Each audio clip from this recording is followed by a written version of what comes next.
राधे राधे, जय श्री कृष्णा। दोस्तों, हमारे चैनल कृष्ण की आवाज मोटिवेशन में आप सभी का स्वागत है। मित्रों, इस वर्ष 2024 में 9 अप्रैल से चैत्र नवरात्रि प्रारंभ हो जाएंगे, जो कि मित्रों 17 अप्रैल दिन बुधवार को समाप्त होंगे। मित्रों, नवरात्रि के पूरे 9 दिन माता रानी पृथ्वी लोक पर आकर के रहती है, इसलिए मित्रों नवरात्रि को जागरण का पर्व कहते हैं। जैसे नवरात्रि में माता रानी के भजन करते हैं, मित्रों उसे नवरात्र जागरण कहते हैं। इस समय किए गए शुभ कार्यों का फल 1000 गुना ज्यादा बढ़कर के प्राप्त होता है और इस समय के मंत्र जाप का फल 1 गुना बढ़कर के प्राप्त होता है। और एक खास बात मित्रों, इस समय जो दान करते हैं उसका फल असंख्य गुना बढ़कर के प्राप्त होता है। तो मित्रों इस समय दान अवश्य करें, क्योंकि मित्रों धर्म का एक ही चरण रह गया है।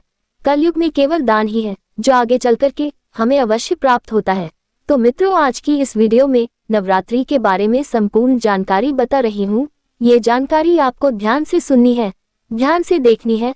आपकी सभी प्रकार की समस्या दूर होगी, कर्ज से आप छुटकारा पाएंगे, आपको पुण्य मिलेगा और भी अच्छी से अच्छी जानकारी बताऊंगी। तो ध्यान से सुनिए। आज की जो वीडियो का विषय है बहुत ही अच्छा है, ये वीडियो ध्यान से देखना। अगर आज का वीडियो आपने नहीं देखा तो सारी जिंदगी आप पुण्य से छीन रह जाएंगे, क्योंकि आज मैं आप लोगों को नवरात्रि के समय में पुण्य प्राप्त करने का, धन दौलत प्राप्त करने का सबसे सरल एवं आसान उपाय बताऊंगी। वीडियो ध्यान से देखना। तो आखिर हम लोग नवरात्रि क्यों मनाते हैं?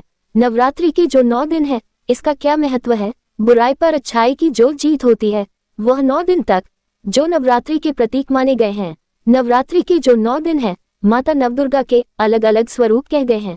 तो नवरात्रि पर हमें क्या करना चाहिए जिससे माता रानी प्रसन्न हो और हमारे जन्म जन्मांतर की जो गरीबी है, परेशानी है वह दूर हो और हमें मरने के बाद मोक्ष की प्राप्ति हो और जीते जी धन दौलत से हम जो है परिपूर्ण बने रहे, उनके लिए वीडियो बहुत ही खास है। अगर आज की वीडियो आप किसी भी कारणवश छोड़ कर के जाएंगे तो सारी जिंदगी पछताना पड़ेगा। ना आपको व्रत करना है, ना पूजा पाठ करना है। आज मैं आप लोगों को नवरात्रि में बिना पूजा पाठ, बिना व्रत के पुण्य प्राप्त करने का, धन दौलत प्राप्त करने का सबसे आसान और सरल उपाय बताने जा रही हूँ। अगर आप भी एक सच्चे सनातनी है, माता रानी के प्रति आपकी तनिक भी आस्था है, तो इस वीडियो को लाइक कर चैनल को सब्सक्राइब जरूर करना और कमेंट बॉक्स में जय माता दी जरूर लिखना। तो नवरात्रि में हमें मुख्य रूप से दान जरूर करना चाहिए। दान को हमारे कलयुग में हिंदू धर्म भी कहा गया है और कलयुग में दान को सर्वश्रेष्ठ कहा गया है। देखिए, धर्म के 4 चरण होते हैं, जिसमें कलयुग में केवल दान ही शेष रह गया है। तो कलयुग में जितना ज्यादा हो सके दान करना चाहिए। अब ऐसे में यहाँ पर नहीं बोलेंगे गरीबों को जाकर के आपको झाड़ू दान करना है, गरीबों को जाकर के आपको पैसे दान करना है, अन्य दान करना है। ऐसा नहीं कि मैं आप लोगों को कुछ विशेष प्रकार के दान के बारे में बताऊंगी। गरीबों को आप जो झाड़ू दान करेंगे, अन्य दान करेंगे, वह आपको करने के बाद प्राप्त होता है, कोई बात नहीं। लेकिन अभी मैं जो दान के बारे में बताऊंगी वो आपको जीते जी प्राप्त हो जाएगा। ध्यान से सुनना, वीडियो को स्किप करके मत जाना। यही से जानकारी शुरू होती है, यही से आपकी फिर आध्यात्मिक उन्नति होना शुरू होगी। यह आगे चल कर के आपको बढ़कर के प्राप्त होता है। तो हमें नवरात्रि के समय में अगर कोई भी चीज का दान करते हैं तो अनंत गुना अक्षत होकर के वह प्राप्त होता है। तो नवरात्रि में हमें क्या दान करना चाहिए, आइए इस वीडियो में आप लोगों को बताने का प्रयास करूंगा। नवरात्र में आपको सर्वप्रथम किसी भी मंदिर में जाकर के शंखदान जरूर करना। अगर जो व्यक्ति गरीबी मिटाना चाहते हैं, कंगाली मिटाना चाहते हैं, लंबे समय से गरीबी को भोग रहे हैं, क्योंकि जो शंख है भगवान विष्णु जी का स्वरूप कहा गया है और जहाँ पर भगवान विष्णु होते हैं वहां पर लक्ष्मी स्वतः ही खींची चली जाती है। अगर आप जल्द धनवान बनना चाहते हैं, कोई आपकी कामना है, विशेष प्रकार की कोई मनोकामना पूर्ण नहीं हो पा रही है, तो किसी भी देवी मंदिर में जाकर के ध्यान से सुने, किसी भी देवी मंदिर में, देवता के मंदिर में नहीं, देवी मंदिर में जाकर के आपको शंख दान जरूर करना है। अगर उस शंख को कोई भी ब्राह्मण बजाएगा, उसे वहां के पुजारी बजाएंगे, तो वहां जो ध्वनि बजेगी, शंख की जो ध्वनि निकलेगी, जो आवाज निकलेगी, उसकी ऊर्जा से सदा आपकी मनोकामना की पूर्ति होती रहेगी। सदा आपको दुख, तकलीफ, रोग व्याधि से वह बचती रहेगी। आपको नवरात्रि के समय में घंटी दान जरूर करना चाहिए। घंटी दान करने से क्या होता है, वहां पर जितने भी जाने वाले जो श्रद्धालु हैं, जितने भी भक्त हैं, माता रानी के मंदिर में जाकर के घंटी दान जरूर करना। घंटी दान करने के लाभ बता रही हूँ। फिर आपको किसी भी नवरात्रि के दिन में जाकर के मंदिर में घंटी दान जरूर करना चाहिए। तो जब तक वह घंटी वहां पर रहने वाले श्रद्धालु जन है, ब्राह्मण है, वहां पर जो भक्त जन घंटी बजाएंगे, तो घंटी से निकलने वाली जो ऊर्जा है, घंटी से निकलने वाली जो ध्वनि है, वह आपके जीवन की परेशानी को दूर करेगी, जैसे कि आपको धन संबंधी परेशानी है, शत्रु संबंधी समस्याएं हैं, जीवन में कोई परेशानी चल रही है, तो जब तक वह घंटी आपके द्वारा वहां पर बांधी गई है वहां पर चढ़ाएंगे, दान की गई बजाई जाएगी। देखिए जो ध्वनि होती है उसमें एक प्रकार की ऊर्जा होती है, एक प्रकार की चमत्कारी शक्तियां छुपी हुई होती है।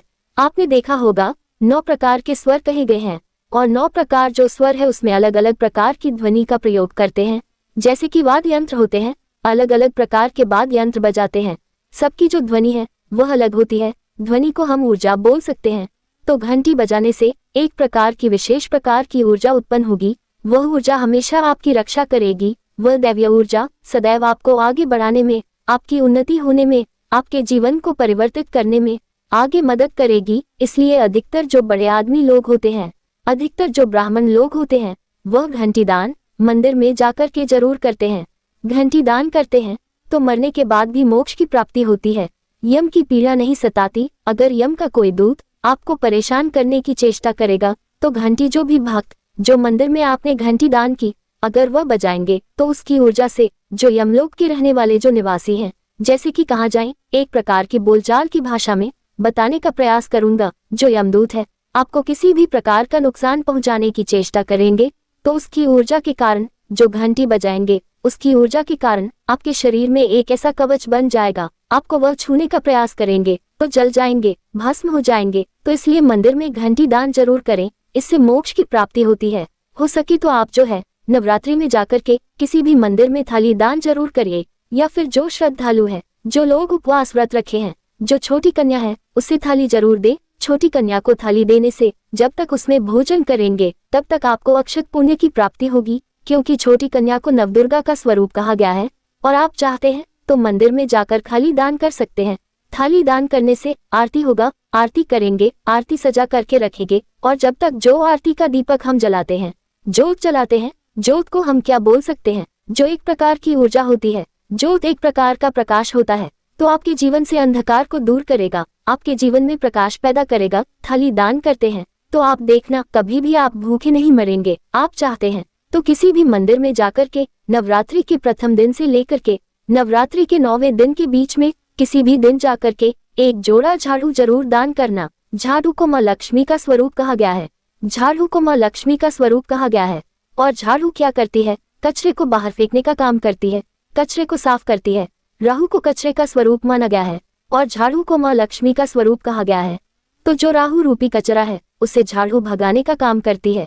एक प्रकार की हम राहु को परेशानी बोल सकते हैं। जीवन में चल रही जो परेशानी एक प्रकार का कचरा होता है, एक प्रकार की बाधा होती है, तकलीफ होती है।